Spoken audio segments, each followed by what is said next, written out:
rates down, Westminster is lying to the rest of the country because the share of people who are coming in on high skilled worker visas or even coming in to be doctors in the NHS is much lower. It's like 2-3%. Wait, 2-3% of all visas all visas are going to doctors in the NHS.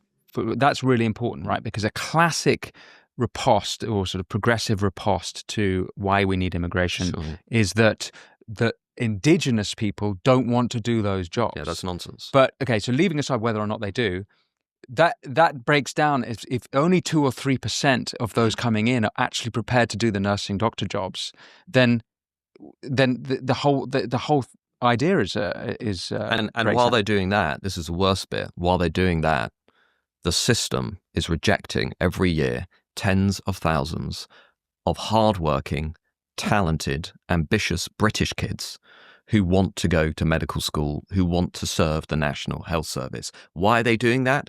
Because it's cheaper to import less well-qualified doctors from developing nations. That is the reality. Wait, so sorry, the NHS, absurd. The NHS are turning down medical schools, turning down tens of thousands of British kids every year because who want they to haven't got become the doctors. Good enough grades. Because they've got straight A's. They've got straight A's. No, it's too expensive. So big for DEI reasons.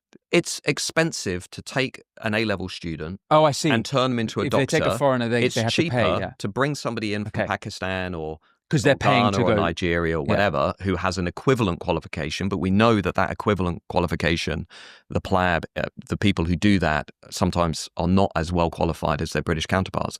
What I'm saying, though, the key point in all of this is we have a system that consistently prioritizes foreigners over British workers and people. The answer to, well, we need migration for jobs, my starting point is, hang on a second. We've got 10 million people in this country on the welfare regime. We've got 1 million young people not in education, employment, training. A responsible leader would say 1 million. 1 million young people not in education, employment, work or training.